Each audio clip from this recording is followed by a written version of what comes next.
you're now being recorded, folks, so watch what you say. So that basically what happens here is I speak for a little while. Oh, hi there, Lucas. Now I can see you. I speak for like a few minutes. I try to speak for... Who's that laughing there? I try to speak for a few minutes, I really do. And I throw sort of bombs. And by the way, if you have a pen or anything that you write with, it's good because you might want to ask me questions and come out with quite a lot of stuff. So, but what we do is we look for answers, and we won't find them. So we'll ask more questions. Okay. So yeah. So anyway, the spoiler is that perhaps there aren't answers. I'm very, very good with not giving answers, by the way, although I do try, but there are fewer answers than people think there are. Anyway, that's what we're going to talk about. Among philosophers, there are many answers. If you ask them, what is philosophy, you'll get as many answers as there are philosophers. So I'm going to give you my answer, but every answer sort of reflects what philosophers want to talk about. So my definition of philosophy is a look at how we think the world works and our place within it. Now, I said at how we think the world works. I did not say how the world works, how we think the world works. Now, bringing it down to earth, I could say that, for example, living is the means by which we try to understand what is going on. Again, I say, which we try to understand what is going on. Okay, one of the ways is through the arts. That is the way we try to understand the universe through how we think others are trying to do so. Now, all the time, you'll notice I bring the self into it. The self being me, being you, the individual self, which is my way of doing philosophy. That the self is not only the most important thing, but that is all there is. And I will explain. Anyway, today it's about art in philosophy, and not of philosophy, and not philosophy of art. Okay, 1 minute, somebody else coming in. I do think that life is a stage, that all the world's a stage. This is not original, except that not only are we on the stage, but we are the stage, and that's important. Each of us interprets the world differently. So the world that we're interpreting is changing for us to interpret again, and so on. It's a continual movement, a continual change that we are part of. David, can I see you, please? Do you have a face? Can you hear me? Okay. So artists show us how we think they see the world, but we can do no more than interpret it.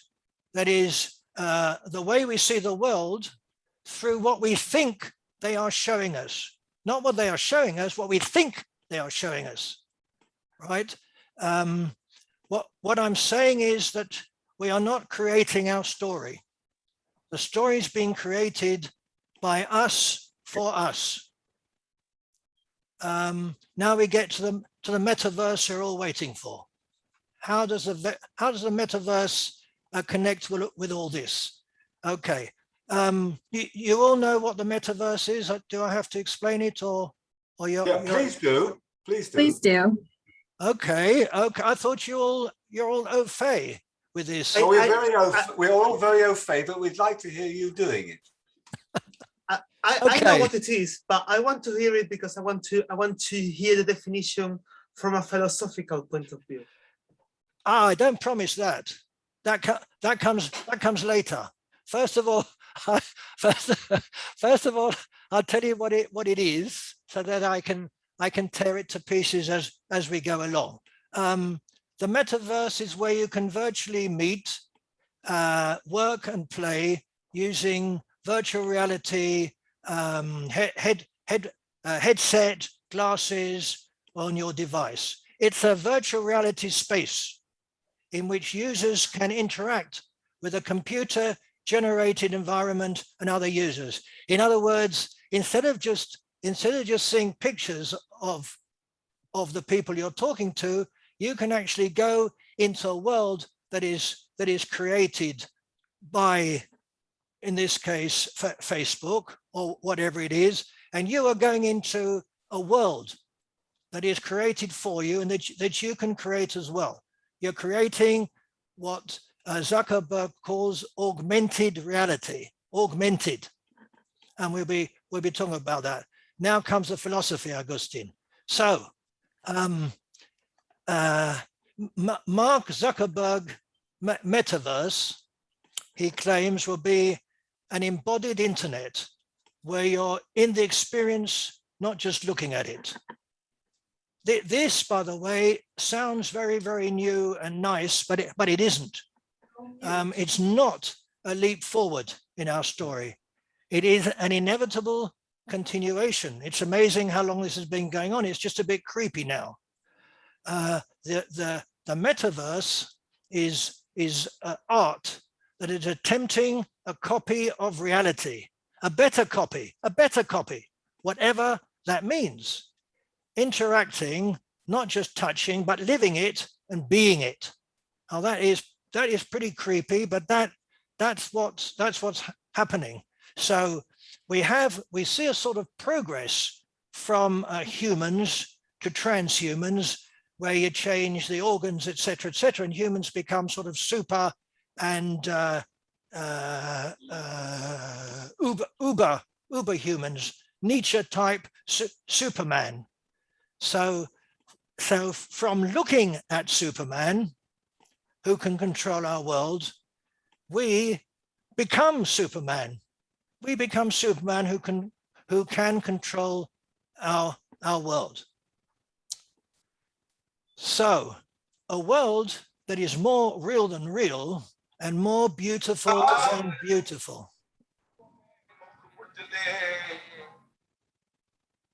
Okay, so it's more than being in the experience. It's being the experience. But in this world, we are losing ourselves. We are in a world where the self is less important than the environment around him or her. It is a loss of ourselves. Reality and non-reality will be more blurred than it already is, and we will see that. Zuckerberg talked about augmented reality. He said his company would now be focused on building a world, I quote, beyond what's possible today, beyond the constraints of screens, beyond the limits of distance and physics. That is hyperbole. That is ridiculous. But how we go beyond physics is just words. I mean, what is he trying to say? Now, what I want to show you is that this is nothing new, except that we have the technology to do it.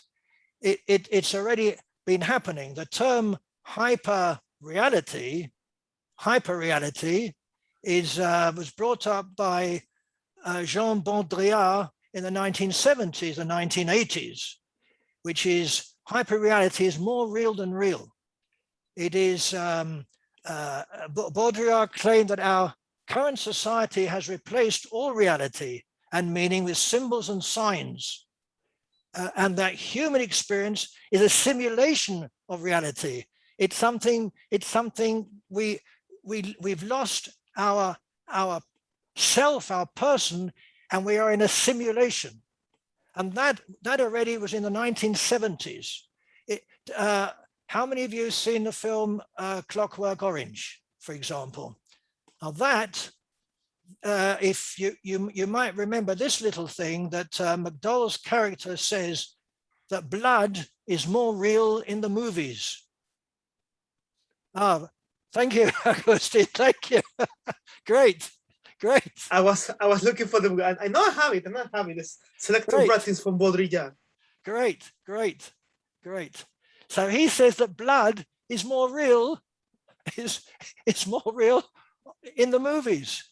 And so what does it mean when you want something to be more real than what it is when you're looking at it?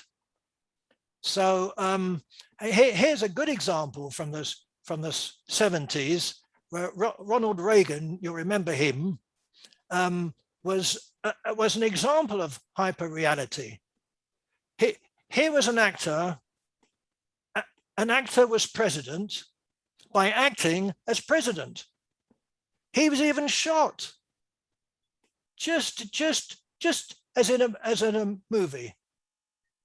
So, by the way, there is a function here for chat, which people love to use, and people are chatting away, but I can't see them, I can't answer them, and you don't get the brilliant stuff that's being typed out here. So I don't mind you chatting, but I would prefer to hear what you have to say. Okay. So what is reality anyway? If you, most often, photos are better than actually being there. Have you seen photos from a holiday and you say, oh, that's great. And somehow it's better than when you're actually there. And I'm not even talking about before you go, where the photos are tremendous. And when you get there, it's not quite as good as the photo. It's much better to go on holiday holding the photo of the place in front of you rather than seeing what's around you. Leaders of museums and art galleries have suggested that reproductions of paintings should be put instead of the actual painting. All right, because technology can give us for the first time the real pictures or the way the artist intended us to see. We don't actually know how the artist wanted us to see what he did, but this is a way. So the notion that a reproduction can be better than the actual work painted by the artist, is this not an example of hyperreality? It a glimpse of the metaverse in which we can change paintings to fit our personal tastes. Now, we've been to the 1970s, but this has been going on for much, much longer. Plato, who was a couple of thousand years before that, said that art can never truly represent reality for life itself, of which art is merely a copy and does not represent reality. Our world, as we experience it, is art. As we experience it, is an illusion, a collection of mere appearances like reflections in a mirror or shadows on a wall. Now, although I very, very much like that, I need to disagree with Plato, just like I disagree with everybody else, because for Plato there is an underlying reality, right? That is hidden, that we can't see, and that what we see are mere shadows. But I ask, shadows of what? Nature is what is nature? We somehow can't get to it. This is untestable, and I don't know what it means. I don't know what real nature could mean if we can never get to it. This is something that I've been going on for a while. look, people in their fields always have the reality of what they're looking for, but can't find and look for forever. For example, the world is number, says Max Tegmark, the physicist and mathematician, like Pythagoras, whereas Plato says that nature is perfect forms. Everybody's looking for the real thing, and I don't think there is. The real thing is our perception. And if you call that real, that's the only thing that we individually can see. So humans are mightily conflicted. They want augmented reality to be the real. The real is not enough. You want more than the real. So and looking for reality can make you crazy. So what people are looking for, they used to look for beauty, but what people now are looking for is the essence. What is real? They want the real. So this was very big in the 1960s, by the way. Those were at the last meeting. Remember, I mentioned Ad Reinhardt and black squares. In the early 1960s, Ad Reinhardt painted a black square. He was looking for the essence of life and art as life. And he thought if he can take away as much as he possibly can, he will get to the essence of life, the essence of art being the essence of life. And he painted a black square, then he painted another one and another one. He painted black squares for 5 years, believe it or not. You will not be surprised he committed suicide. He did not find the essence of black square is a black square.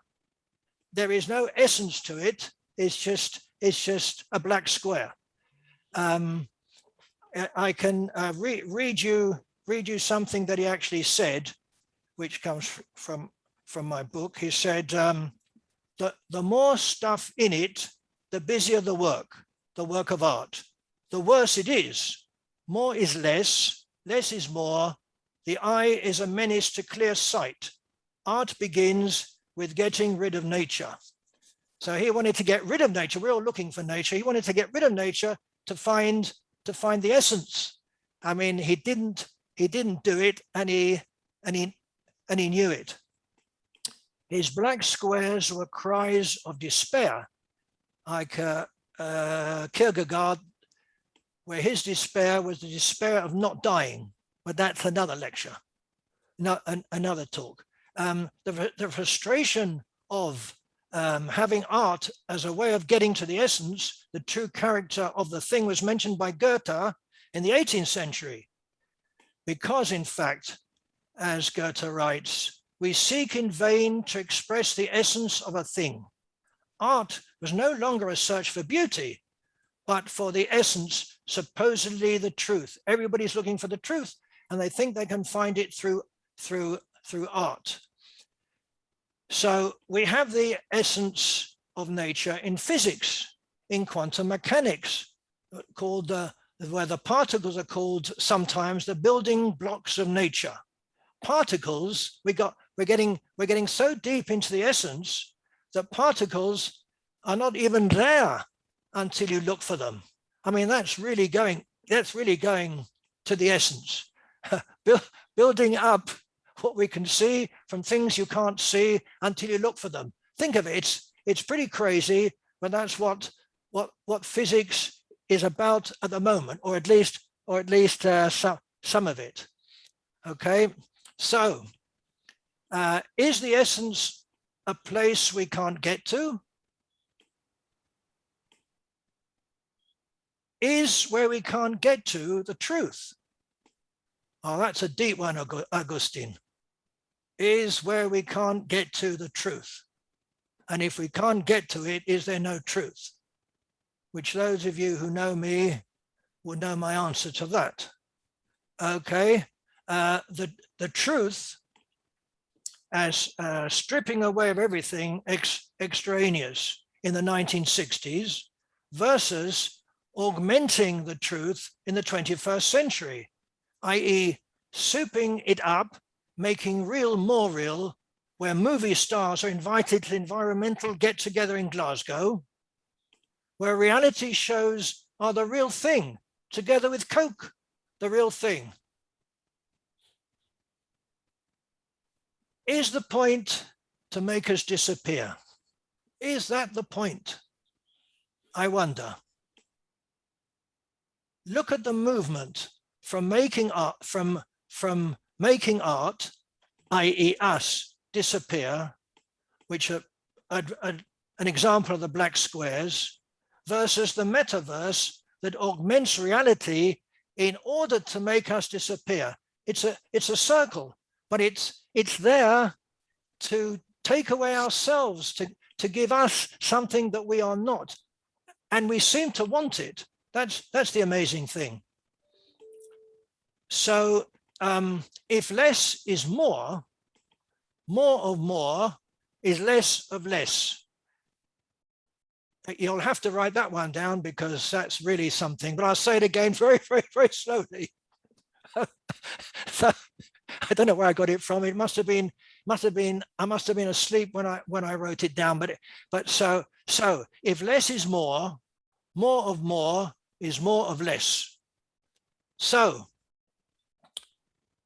social media sites are art, the stage where we watch people pretending to be other people, and they are watching us doing the same while watching them.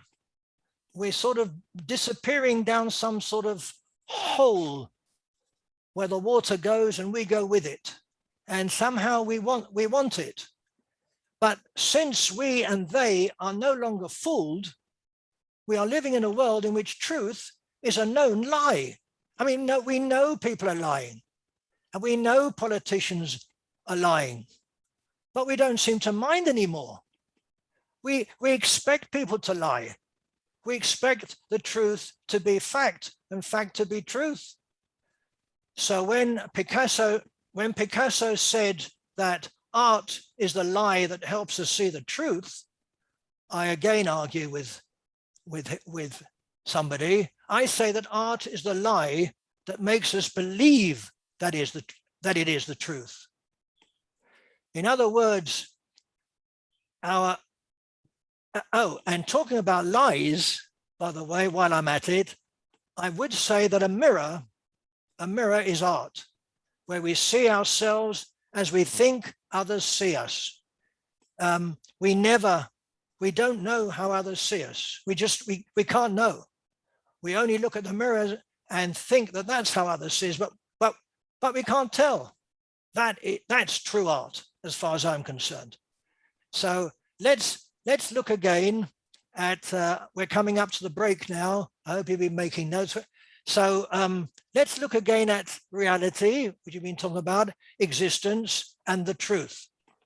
There's a thing called crypto art. Those of you who don't know about it will blow your mind. Those who do might have made a fortune. Anyway, there's a growing market for crypto art, and it's making some creators millionaires overnight. Crypto art does not technically exist, at least in a physical sense. The piece of art is sold as a non-fungible, which is non-exchangeable token, NFT. It's a token that doesn't exist. It's virtual, which means it is a purely digital asset with no physical ownership. Buyers know that they own the authentic version of the work, even if it is then copied or shared online by others. Okay, they can put it in a digital frame that connects to the internet, print it out, or display it at virtual galleries. Now, most NFTs are designed so their creators are paid every time they change hands, not the creators, the art. In some cases, this can lead to extraordinary earnings. Give you an example, a 10-second video by somebody called Beeple, not his real name, was bought in a secondary sale for $6.6 million, having sold only 4 months ago for $67,000. all that is completely and utterly crazy. Now, NFTs, just to tell you what they really are, NFTs act as a digital certificate. An artist will register an online marketplace that buy and sell NFTs and will upload their work. The company will then create the special tokens for the artwork with a unique set of characteristics that cannot be replicated. The work will then normally go on auction and predominantly bought and sold with a cryptocurrency, Ethereum. When someone buys the work, they're actually buying the special token. All computers hooked into the Ethereum network will record that transaction for the token on the blockchain, which acts as a shared ledger that cannot be altered or hacked.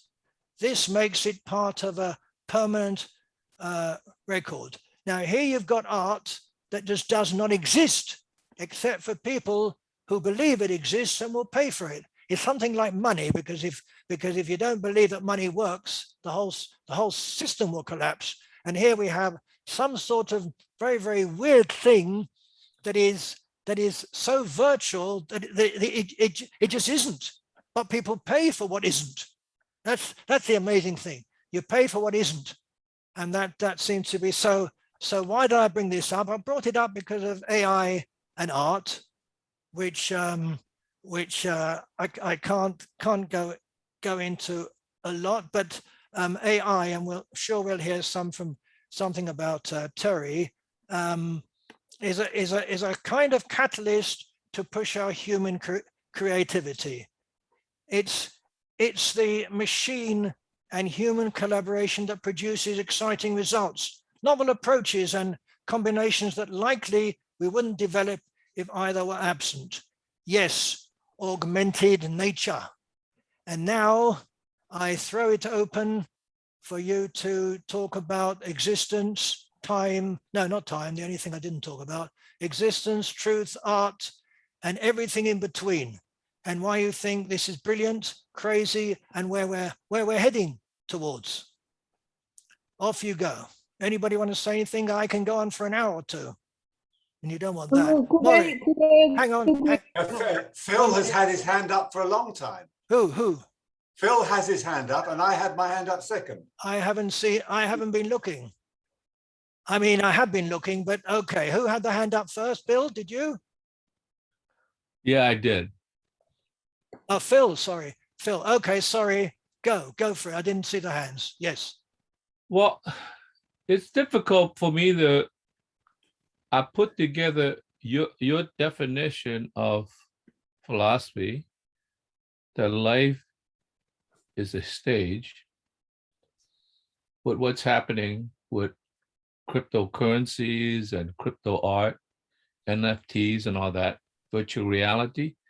The reason is, when you first said that, it seems to me that there was a contrast in Shakespeare when he said that the world is the stage, and particularly in Hamlet, when Hamlet says, oh yes, the play is the thing to capture the conscience of the king. This is very different from what Sophocles said, right? When he had Oedipus, who thought he knew, in contrast to what the gods knew or what nature knew. And he did what he did, and he brought the world down because he actually did not know. He was blind. So that was about representing a kind of contradiction between knowing and what the world really is. But when Hamlet says, the play is the thing, that is the representation of the world that's more real than the reality. And so what did he conclude finally? Well, he didn't even know to be or not to be, right? He did not even know that. I mean, like, every species knew that to be was better than not to be. So in some sense, he's already introduced this synthetic structure, which is what I would call derivatives in culture.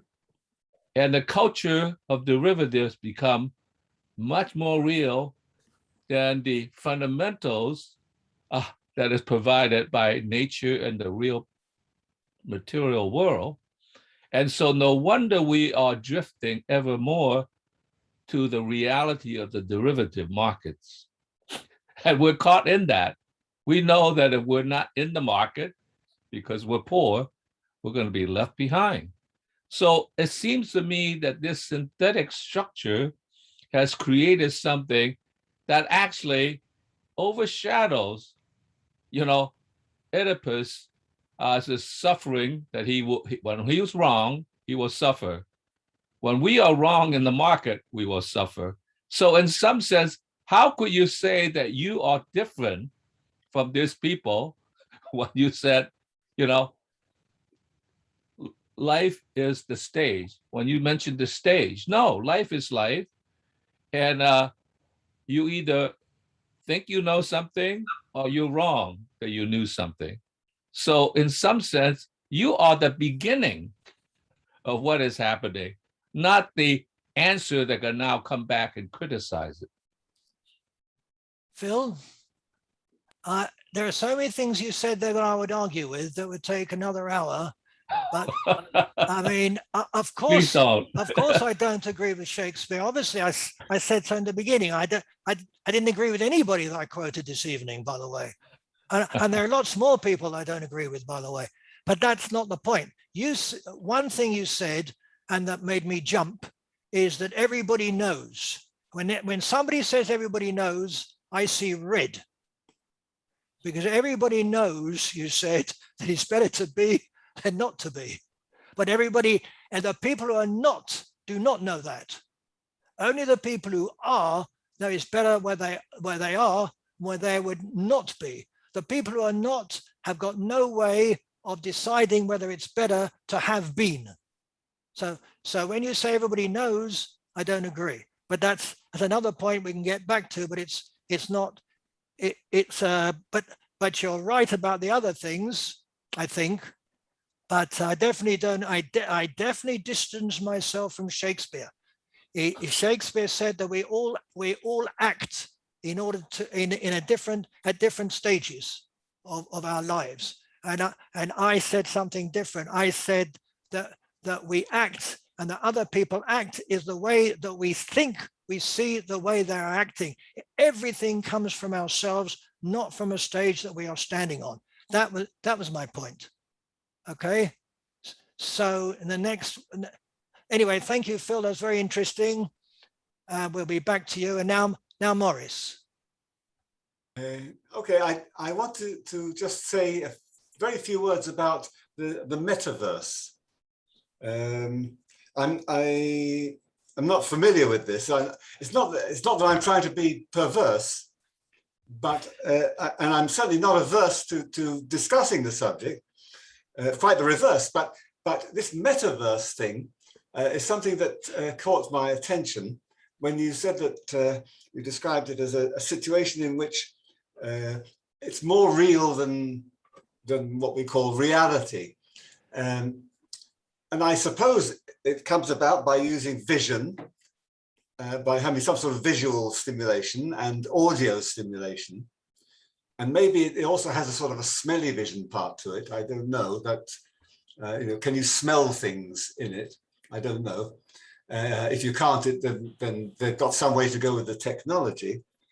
But what bothers me about it, and I say this as I have mentioned it before, I think, I'm not a philosopher, I'm not an artist, I'm a dentist. And I have familiarity with pain and proprioception. That is to say, the way in which we know where each bit of us is at any particular moment. And in what augmented reality, in what whatever it was you said. Hyper-reality. Hyper-reality. Is pain and proprioception represented? as we put the goggles on and we hear the sounds and we go off into another world, believe you me, if you've got a tooth that's aching, it will be with you. And it's very difficult to get away from those parts of you, of each of us, which are, may I say, the essentials, not the essentials in art, they're the essentials in us. You can philosophize about anything you like, but if you have a severe pain, you will not be thinking about anything other than your severe pain. But Maurice, you will get rid of the pain within about a minute. But that doesn't take away from the value that pain has for us, because the value is proprioception being the same thing, by the way, because it's not the level of pain, but at any particular moment, you know, you're sitting on a chair and your bum's hurting because it's a hard chair. You're aware of that. This is, for each of us, this is a reality from which it is very difficult to escape. We may occasionally be able to ameliorate the parts of it we don't like. But doesn't that constantly return us to something which the virtual reality or metaverse cannot possibly recreate or create? That's all I wanted to say. Why would augmented reality create pain for you? Why would it do that? No, it couldn't. I'm saying that it couldn't do that. It's impossible. But it could if it wanted to, but it doesn't want to, because it wants to make reality nicer than reality. It doesn't want you to have pain. It wants you to have joy. But it can want whatever it wants, but if I have that pain, there is nothing that the virtual reality can do to remove it. I don't know, maybe. I mean, hypnosis can remove it, for example. Can I make a comment there? I wouldn't hold your breath while you're waiting for it. Augustine, you were next, I think, and then Olga, and then Bill. I think. Sorry, it's actually Olga first. Olga was before me, so I'll give my turn to her, and then I'll go. Yes. Thank you, Augustine. So I have many questions, but my first question is, what did you say? You said that in 60s, what artist painted black squares and then killed himself? What's his name? Reinhardt. Wayne Reinhardt. Okay. Do you know that Paint Square was painted by Kazimir Malevich in 1915? That's right. Correct. Yes, and he did not kill himself. He painted then several copies, and then he died from cancer in 1930. As far as I know, he committed suicide. No, he did not. Kazimir Malevich did not commit suicide. He died from cancer. Are you talking about Ad Reinhardt? No, Yes, no. Reinhardt, but he was not first who painted Black Square. Black Square was painted, and everybody knows it, by Kazimir Malevich in 1915. And then he made several copies, and he died from cancer. Before these Stalin repressions. That's kind of known information. So Black Square probably not connected to suicide of other artists. You see, so probably there is some different connections between black squares and mental condition. You see. Somebody said that Kazimir Malevich died from cancer because he painted red squares. I'm not talking about red square, I'm talking about black square. He painted black squares for 5 years. Yes, but over and over. who painted it first. Pardon? It's the first artist who painted black square, and it's in the old art book. And he painted for several years, and then he died from cancer. So, is there a connection between him died from cancer and painting black squares? This is the kind of the same question that Morris Roth asked. It's in the same. It's the same type of question. There is, of course, there is causation, and correlation and causation don't not always give you the information that could have some kind of how say it, value. You see. So that's my one small question. I have more, but probably later because I don't want to take so much time. Thank you. Could I interject because I actually know about this? I mean, I know about Ed Reinhardt and Malevich. Yes. Okay. So everybody knows it. Let me just sort of say something about that. They painted the black squares for different reasons. Malevich was a very religious person. He was, in some sense, a residue of the late 19th century idea of the spirit. And so it was connected to spirit, right? In some sense, he even showed it when he showed it on in a show display.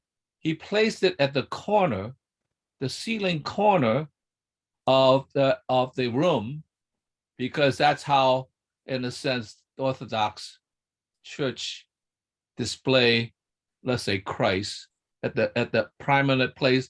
The reason for that putting in the corner is not a perspective of looking at object through a perspective, but in a sense that the perspective is reversed, that the spirit radiates out, and you actually get to see, in a sense, a way it projects our vision throughout the world, rather than narrowing it down to a specific point. Well, Ed Reinhardt was much more about the synthetic structure of abstract art itself. And so it was a very, very different take. So in other words, a black square could have very, very different meanings, because for Malevich, it was a very symbolic meaning. That's all I wanted to comment on. Just to go back to you, Olga, it doesn't matter how he died. I know that he died of a heart attack, and I'm not surprised. But the point is that we're discussing why somebody did what he did, and we all got different opinions. Is exactly the point I was making, that we can only interpret what artists have done. They can paint what they want, and they might have in any intent that they want. But the second it leaves them, it belongs to everybody else to decide what actually is there. And that what actually is there isn't anything actually. It is the way that we interpret it. That's with every single piece of art. It includes literature, and it includes films, movies. It includes everything there is, only goes through our interpretation. And that the fact that Ad Reinhardt painted those black paintings obsessively for 5 years does say something about him.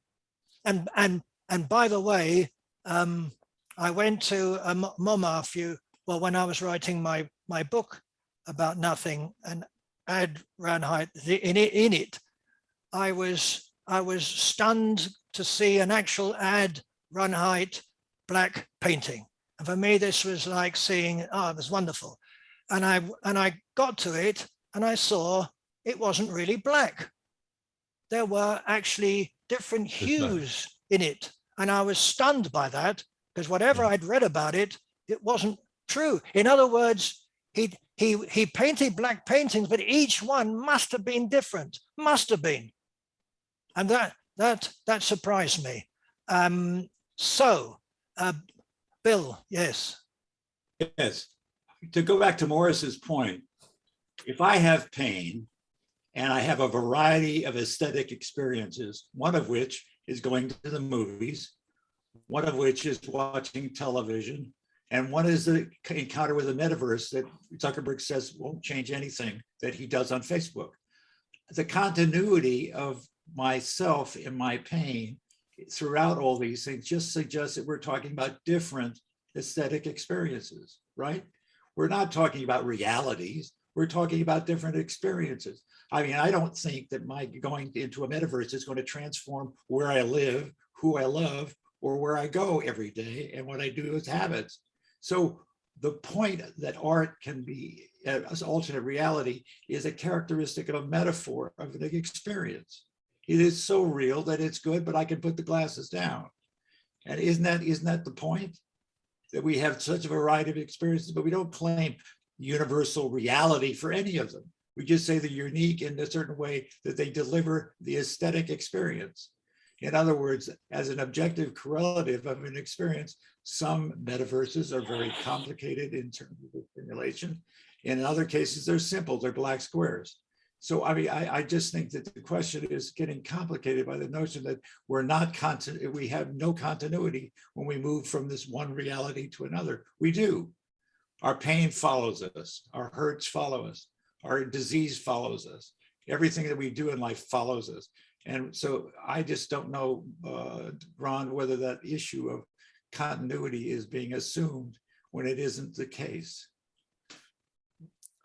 I'll be with you in a second, Augustine. Yeah, the continuity is essential, but I'm wondering where that goes to when we as selves are disappearing, because what I can see, or rather perceive, only I can perceive, that the point of augmented reality is to take us away from ourselves and go into another world that is being created for us, and that is very dangerous.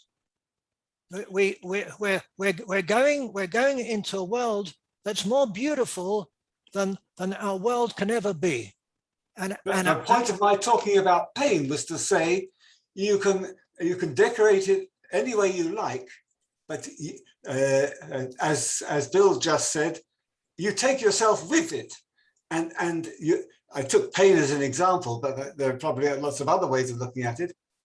We still are ourselves. That self does not change. Oh. It doesn't. Oh. Oh. Oh. I'm gonna get back to that in a minute about the non-changing self. Goodness no, me. we change, but Goodness me. Ourselves can change, but it is still that moment. That's ourself. That's the self. No, it's not. What do you mean? It's not changed by looking through a pair of goggles. Well, you will have to try it. I guarantee there are things that you can do that would take away your pain, and I think you know what I'm talking about. Anyway, I'm coming back to that about the non-changing self. So one second. So Augustine, 1 second. Bill, you wanted to answer that? Well, no, it's all right. I'll pass. Okay, so I'm going to get to it. Augustine. Right. Yes. So I had an idea, and I've been building it all this time and getting bigger and bigger and bigger, and including a few comments of what people have said already. So I'll try to be brief. What I want to start saying is that I've got everything written here. So I'm going to start saying the technology may belong to them, as in to Zuckerberg, to Bezos, to Elon Musk, and so on. But still, the narrative has to come from us. We cannot let them the narrative. And so, one example of narrative in technology, from my point of view, is internet. We have always described internet as navigation. However, we don't navigate anywhere. We don't move from the computer. Actually, the websites, they all download to our computer. So this is an idea that is not mine. It's from one of my professors in university. He said it's not navigating through the web. Internet is like the shore of the seaside, and you keep coming, seeing the waves. The waves are the screenshots, the websites. They're still coming. It's like watching, for example, an article online. You come out, it lands one wave, you see the first page, then you scroll up, another wave, and so on. So you're actually, another narrative for internet should be that you are actually at the shore of a virtual reality, which is the hypertext, no? And the waves of information come and come and come, like you watch the waves of the shore. And so that's another narrative that I think is more appropriate for internet. What will be the one for the metaverse? The metaverse, the narrative is this idea that the virtual reality is going to augment our reality. Well, I disagree. I do play virtual reality games, and I do not play them to augment my reality. I play them to escape from it. In the same way I see a film to escape my reality, in the same way I read a novel to escape from my reality. What is the problem that I see with metaverse? And I'll cut it short here. The problem that I see with metaverse is when I see a film, for example, this weekend I watched Doctor Strangelove by Stanley Kubrick, great film. It was a comic, it was a fiction, it was a work of fiction. It did say something about my reality. It said something about the Cold War because it was filmed in the 60s, but it was actually saying something about nowadays reality, because the bad guy of the story creates a huge problem with atomic bombs because believes in a conspiracy theory. So it did say something about my actual reality right now. So that work of fiction that helped me escape reality also tells me something about reality. And however, metaverse, it's to escape my reality with other people. It's not going to tell me anything about my reality. So in that sense, for me, it's a big problem that when I, for example, I've never seen the artworks of the black squares. I have never saw them. I did read your book, Ron, about how actually the nothingness of the black squares actually has something because they are different tones of black. True. But it was still trying to say something about reality, no? It's a bit like the sentence of Picasso. Maybe it's not the truth, but at least it's talking about reality. When Picasso was saying that because he was defending his idea of the Guernica. The Guernica was saying something about the battle. That's what's the idea. That is how he tried to say, through art we can see the massacre that happened there.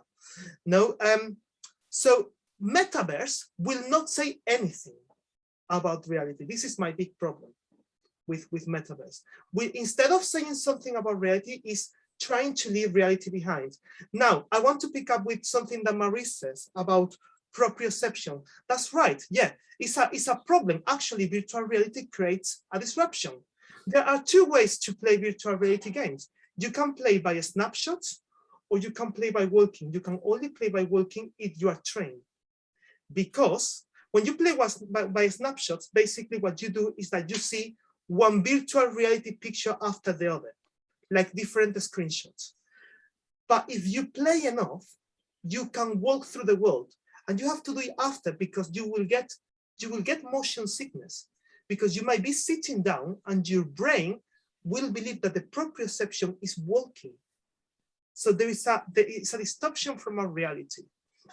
And then I think also, so what I wanted to say here is more that Baudrillard pointed out that through advertising, through films, we were going through the way of simulation of our reality. And what I will point out now is that we're going one step beyond, which is not simulating reality, is living it, living the reality, living the verse for the metaverse. That is how I will point it out. And there is always the market problem behind it.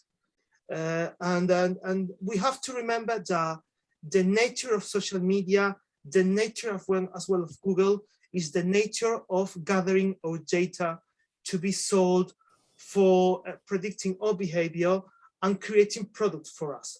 That is how Facebook, Google, also right now Apple and Microsoft, that's how they make money. That's why Windows is free, Google is free, and Facebook is free.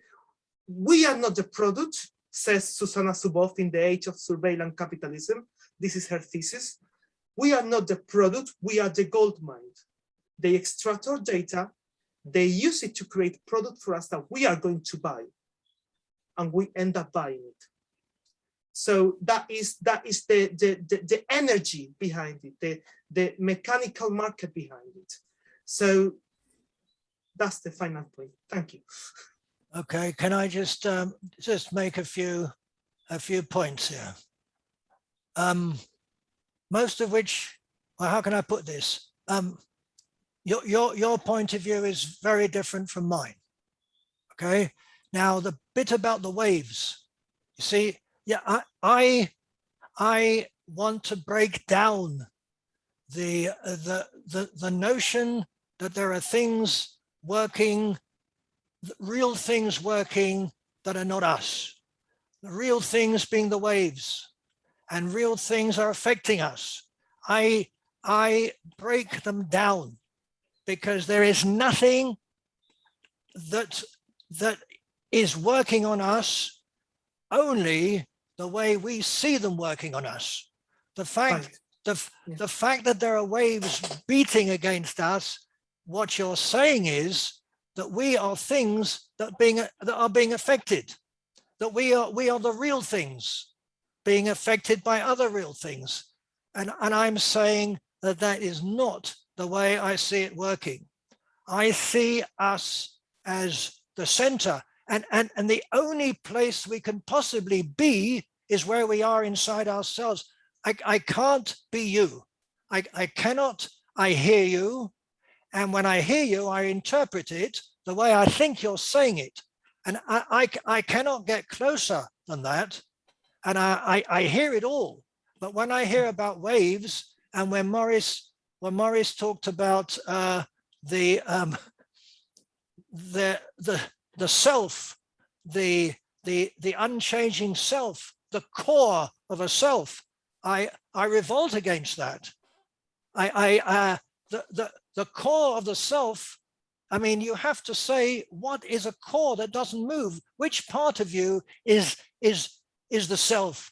I mean, if somebody has a stroke and that person is different, and you go and visit that person, John Smith, is that still John Smith? Completely different in every way. You call him John Smith, but he isn't John Smith. Or conversely, if somebody is badly injured and his face is completely disfigured, is that John Smith?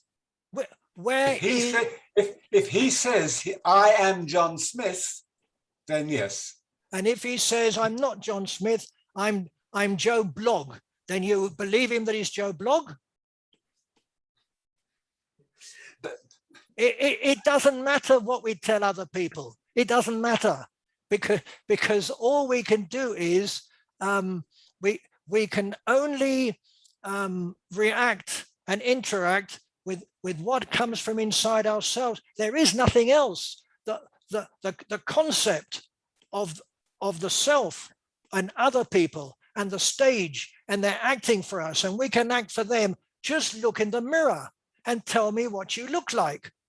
Just tell me, because I see you and you see you, and I don't know that what I'm seeing is what you see. I am sure that people don't see me the way I am. Why is it that when you get dressed, you say to somebody, how do I look? What do you mean, how do I look? Look in the mirror, you can see how you look. You're saying to somebody, how do I look? Because you can't see it. Did Trump realize what his hair looks like? He looked in the mirror. What did he see? He saw a handsome young bloke.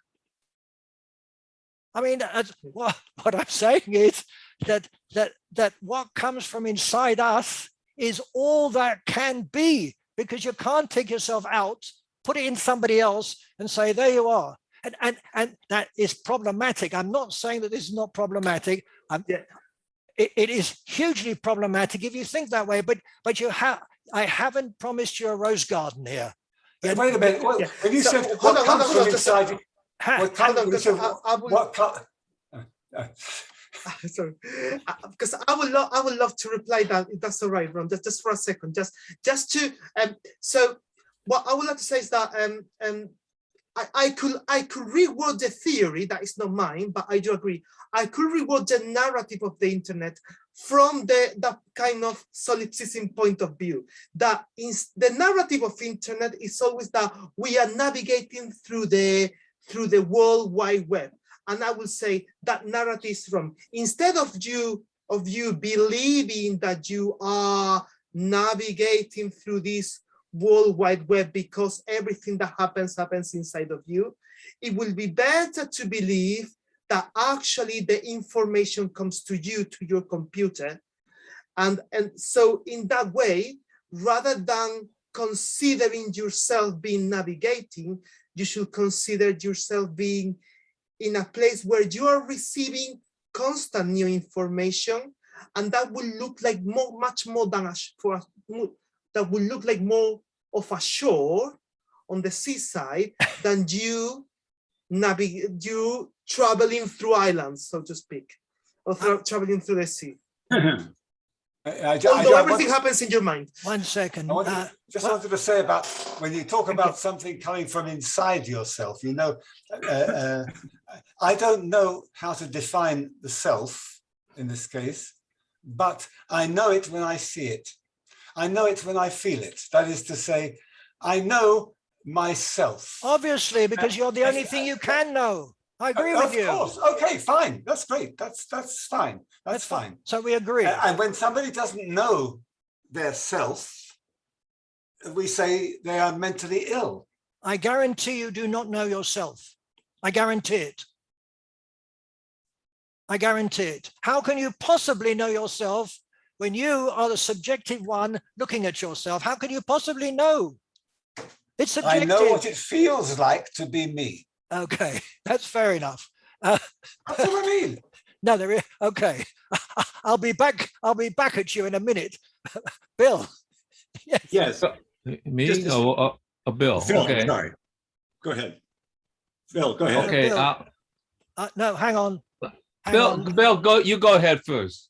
All right. You know, the thing about Augustine is he puts his finger right on the addictive part of the internet, and particularly of Facebook. Because as I understand it, the relationship between the viewer or the user and the platform is addictive. The user is defining what the platform delivers to him. So there is this solipsistic quality that was mentioned, that I get reinforced for what reinforces me. And that I agree, yeah, absolutely. Pardon me? So the idea that, you know, to get back to Ron's point, the disappearance of the self into addiction is very common. There is not a diversity of experience when you're addicted. You are swallowed by your addiction. And that's what happens when you get involved in this system where I give you what you like and you like what I give you. And we are in this circular relation of complete and total submission to the machine. And I suspect that the metaverse is going to take over and give you a new addictive thrill. And that's the progress of the development. We're going to be addictive in many other respects than giving you what you like. We're going to create new addictions, and we're going to keep you giving us data so we can sell more of you.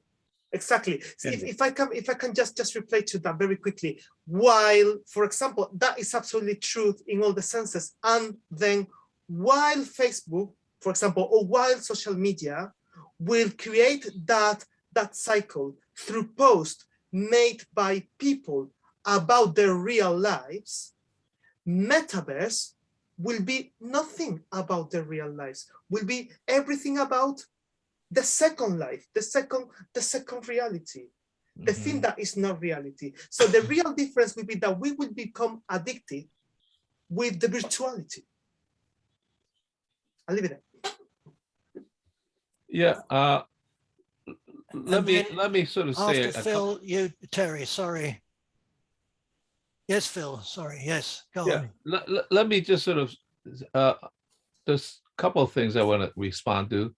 I agree with Augustine. I almost call him Saint Augustine because that addiction does come through. Okay, so in some sense, there is a loop that's created by Saint Augustine. So my thought before that comment is that, Ron, you made a mistake about criticizing Ed Reinhardt when you don't know anything about him. Really, I mean, you yourself said you were surprised when you saw that the black squares were not black. They were very, very subtle variations of blue and deep blue, blue, black, and so forth. Very, very subtle, okay? And you got to understand the context because he's was working in a formalist context that supposedly, in your words even, that is trying to find an essence. And he was trying to say that experience itself about the world is about experience that subtlety between variations. And he was particularly at that moment struggling against what's called minimalism, in which, in a sense, what you do is what you do because it's an object in the world. So synthetic production. So for instance, you put a pile of bricks and line it up in a gallery. That is a minimal experience of assertion of the material world. He was still trying to assert in a rearguard manner, in a sense, there is still a kind of spirit in the subtleties of things. But Phil, okay. Now I don't know how he died. Okay, so you knew about that. He died, but he was trying to do that. And you know, one of Southern California artists that's very, very important in following that, he did not say more is less or less is more, which people think of him as a conceptual artist. No, I'm a perceptual artist, because what he said was more is a sum total of less, which is, it's like you have to eliminate and purify it so you could get to see the subtlety that actually exists in nature. And you did not understand that context, that it was fighting a rear guard, or in a sense, a minimal constructed world, that becomes a reality. Frank, I remember going there and I actually spent 45 minutes staring at Ed Reinhardt, because he was talking about, if I go any further, then it does become a black square. I might as well close shop as a painter. And in fact, I went to the other room, I saw Frank Stella's work, and he was fighting against that, because Frank Stella would say, what you see is what you see. That's it. I mean, it's a tautology, right? There is no underlying thing behind it. I made the product. It is real in the world. And so it becomes a tautology, not an equivalence, not a equal sign. This equals that, you know, which is a representation, but as a tautology, this triple bar is. And so I think you have to understand that. And you are not an expert in art, and you try to be a critic of art, and you don't understand what the hell you're talking about. That was your mistake. Maybe your greater context is correct, but in that regard, you just made a mistake. Phil, I especially read out Ed Reinhardt's words. I read them out to you. And now you say that I don't know what I'm talking about. I read out his words. There were none of, he wrote such a lot about what he's doing. He wrote such a lot about getting rid of nature. He wrote such a lot of getting rid of everything so you could get to the essence. I read it out to you. I can read out more to you. So if you're interpreting what I read out, his actual words written down, if you are reinterpreting them, that's fine. That's what we all do. That's exactly what I'm saying. But please don't tell me that I didn't read out the words that Reinhardt actually wrote. Those were his words. Now, if you say he didn't write them, that's something else. If you're saying that he wrote them, but he meant something else, that's exactly what I'm saying. We reinterpret what we read, we reinterpret what we see, and that's exactly what I'm talking about.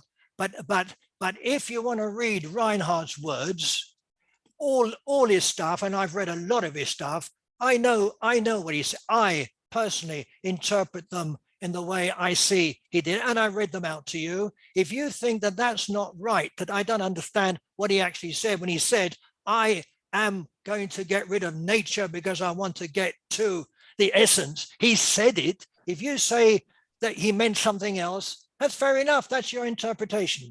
But I won't say to you, you don't know what you're talking about, would I? I wouldn't.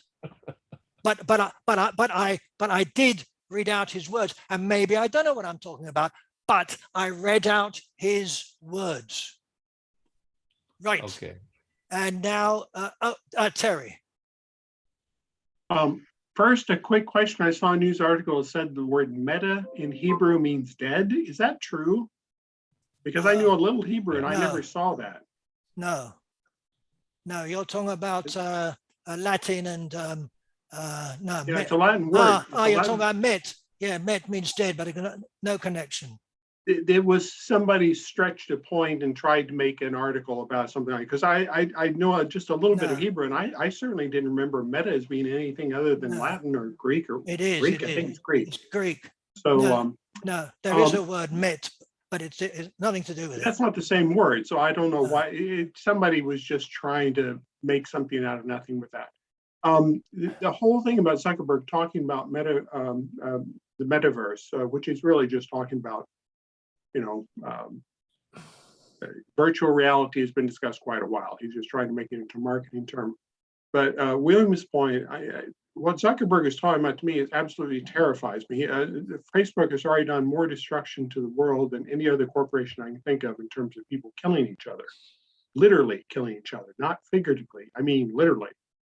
And people don't realize that sometimes, just how much destruction has been caused by unleashing completely unleashing any, whatever you want to say, in any medium you want to, and then actively encouraging it because you found out that you can make more money by doing that, 6 times more money by advertising hatred, by advertising anger, by advertising the other things.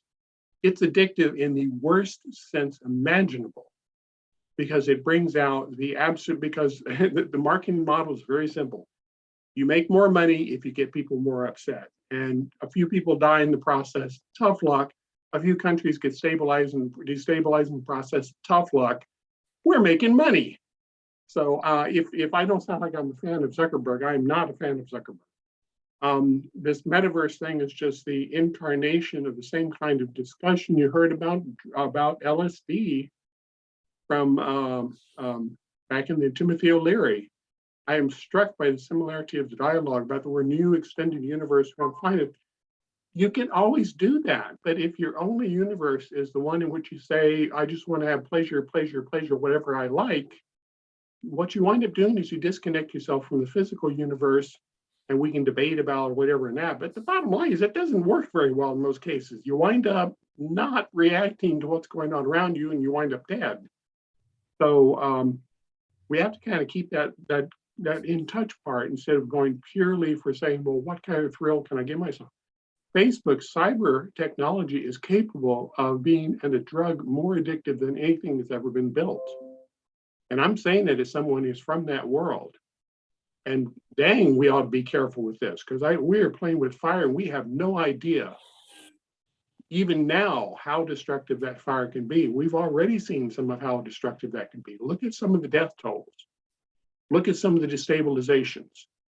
Look at people who used to be friends who now hate each other because, I don't know, they wear a mask. Gee, what a terrible thing. Somebody throws knives at my jugular vein and I complain because I want you to stop throwing knives at my jugular vein. So you're trying to inhibit my free speech. What a terrible person you are. How can you do that? I have a right to throw knives at your jugular vein. You know, what's the problem? Well, I can think of a number of problems. We are doing insane things right now globally because of this kind of addictive behavior to something like that. So I'm sorry, I'm getting off on a different kind of dialogue. I don't know, maybe not philosophical, but William kind of hit on a nerve when he mentioned about the addictive aspects. Yes, it is. I worked in neurology and from the computer science viewpoint or artificial intelligence, and oh yeah, you can really get things going with this. And a lot of us probably should have noticed some of the dangers earlier. I wish this is something I've said to friends, but I wish I had done a report to the US Department of Defense and said, hey, there's something called social media. We really ought to be a little careful about this. But I was optimistic. I was all, hunky-dory. I thought, free speech and everybody will talk to each other. And I just never saw the trolls, the fact you can give direct access from the wrong people with very nefarious intent. And what does that play out to me? What does that turn into? The world is complicated. So I don't know what a solution is, but boy, they were dangerous. And folks, including myself, literally, because I could have actually had the ear of some people at that time, didn't see it. And I'm sorry, I've really gotten off tangent here. We're supposed to be talking about metas and myths. And Claudio, hi. Sorry, I joined the meeting late. I thought it started a few minutes ago. The time changes screwed everything up. So I missed a good portion of it. So I'm not sure what you discussed the first hour, but do you want me to start again? No. My take on I agree with Terry Bollinger about the toxicity in social media. I don't belong to Facebook, but I believe him when he said that. It happens in Twitter as well. The metaverse. I think he asked what meta means. The Greek means, I think, beyond. The Greek word for beyond. So I guess it's beyond the natural world, right? I guess we're like we can defy the laws of physics, and it can be addictive, and it can be dangerous in other ways because it kind of like promotes a sedentary lifestyle. You don't go out and exercise much, I guess. I'm not sure exactly what it'll be like if there'll be movements or anything, but it'll probably be at a minimal. So you can, I guess, you can develop diseases that are related to a sedentary lifestyle, inactive, right? And you lose the authenticity of human contact because you're creating a virtual self. It's not your natural self, it's a virtual self, right? And it can still be real, but it's a different aspect of reality, right? It's digitized. Although there's some advantages, especially like during a pandemic, if the metaverse if it's able to mimic actual reality, like in every sense, you can do virtually anything, then it can keep you like safe, like social distancing, like it is now, like Zoom meetings. And so that has that advantage because I'm sure there's going to be more pandemics in the future where we're required to be isolated. And this can help because you'll be able to do everything that you normally would when you go outside or something. But that's where we've been heading all along, though, haven't we? Like in the artificial world, superficiality, like with television, like when we watch TV, we immerse ourselves in the movie and we lose ourselves. We think it's part of reality. We forget that it's make-believe. So already involved in that kind of lifestyle reality. And what about like shopping malls, Walmart? People spend so much time in there instead of going out and enjoying nature. What about theme parks? So we're already immersed in that type of artificial reality. We just haven't really noticed it, right? Why do you think like corporations are putting like trees inside shopping malls, nature? Because they know that people are becoming aware that they're losing out on their natural selves. Their actual being is changing, right? So what about the future when we have artificial limbs, which will lengthen our life expectancy? Artificial limbs, artificial organs. That's where we're headed. So maybe it's unavoidable. In some aspects it's good, in some aspects it's bad. So that's my take on it. Thank you. Yeah, thank you, Claudia. I just there are a couple of points there. Everybody's beginning to talk about virtual reality and the real reality as if somewhere there's reality. Let's get back to reality. I want to know where that is. Obviously, when you get on a bus, you're not walking. Is that artificial as well? I mean, this is called, in inverted commas, progress. And I agree with Terry that it's dangerous, and but that's never stopped danger from appearing. It is dangerous to have an atomic bomb, and it didn't stop people from going on atomic bombs till a lot of people have got nuclear bombs. It doesn't stop anybody. Once something started, it moves on. There's nothing you can do about it. Terry, there's this deep fake, which is extremely dangerous. Yes. But extremely, where you got somebody saying something and it's not that person, and you'll say, but I saw, he said it, and he did say it. As far as we're concerned, that is dangerous. And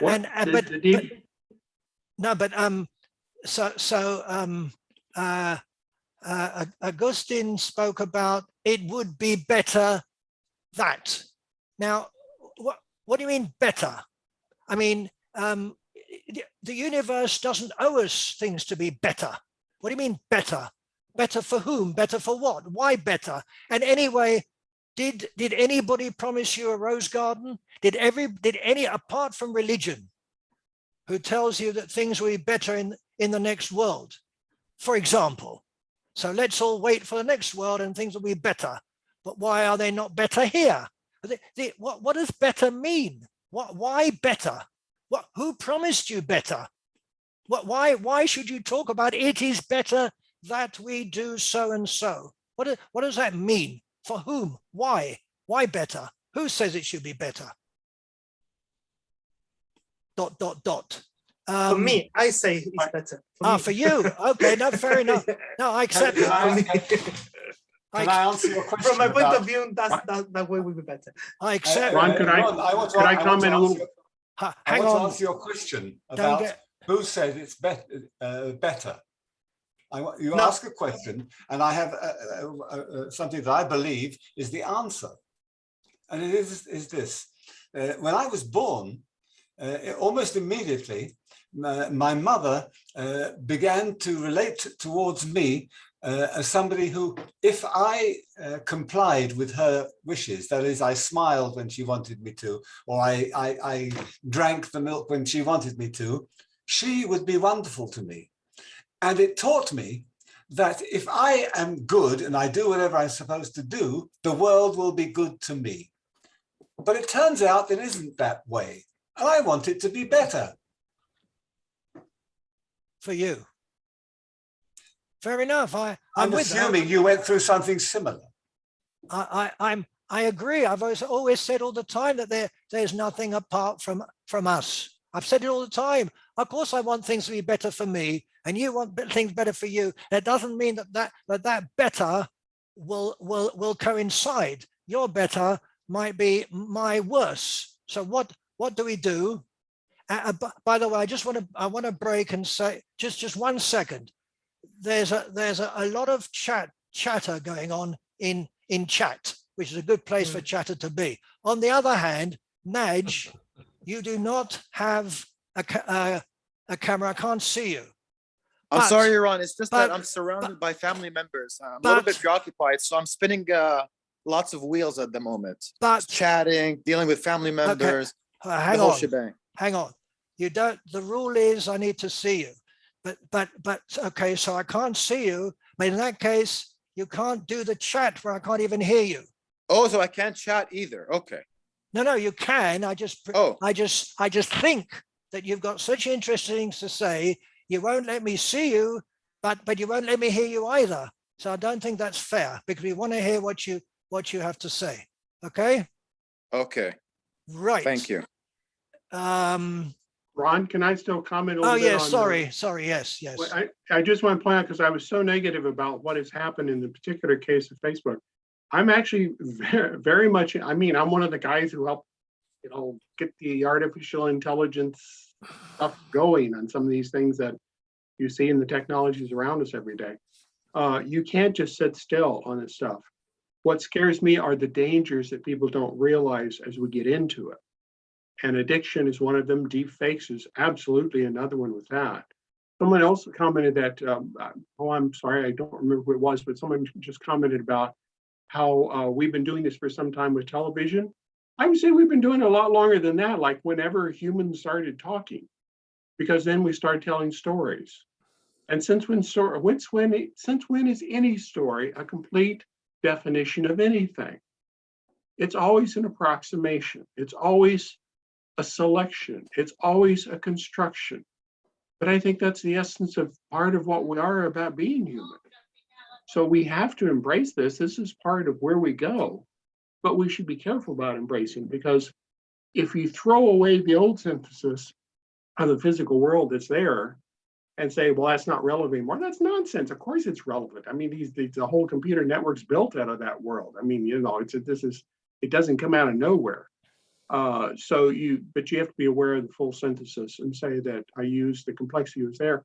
One other comment, people keep talking about essence. I made a comment in the thing, but what in the world does that word even mean? It's derived from the idea that if you heat something up, you'll get a vapor out of it, and you condense the vapor and it smells good, and you say, oh, that's the essence.